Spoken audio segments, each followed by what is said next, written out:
There's one moment I replay in my head more than any other. It wasn't the lies. It wasn't the betrayal. It wasn't even the day I walked away. It was something much smaller. One sentence, 5 words. "You just got lucky." That's all he said. If you had been standing next to us that afternoon, you probably wouldn't have noticed anything unusual. You would have seen 2 lifelong friends sitting in a coffee shop. One celebrating the biggest achievement of his life, the other smiling. But I know now, that smile was never happiness. It was resentment. At the time, I didn't understand it. I laughed. I changed the subject. I even apologized for talking too much about my new job. Looking back, that was the first moment I truly saw who he was. I just wasn't ready to believe it. His name doesn't matter. Maybe because people like him are everywhere. We met when we were 11 years old. 2 kids riding our bikes through the neighborhood until the streetlights came on.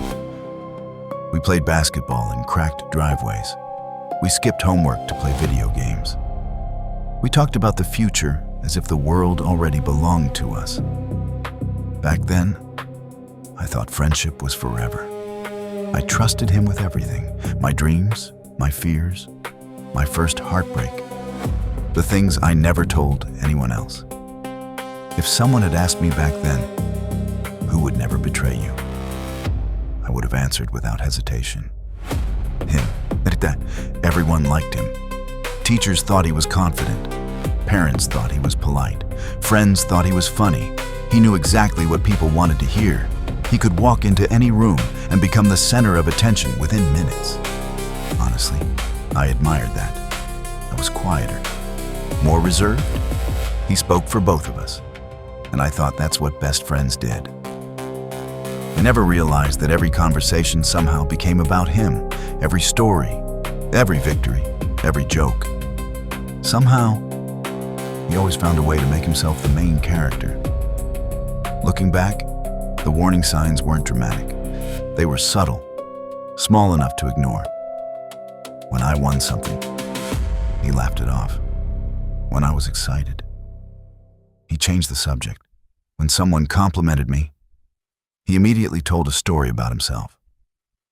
I didn't call it jealousy. I called it personality. I told myself, that's just how he is. It's amazing how often we excuse behavior, simply because it comes from someone we love.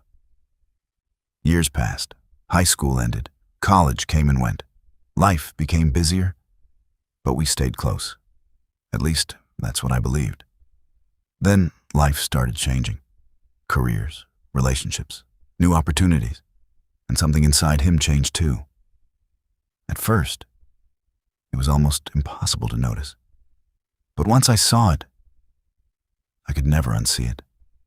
Because the hardest truth wasn't realizing that my best friend had changed.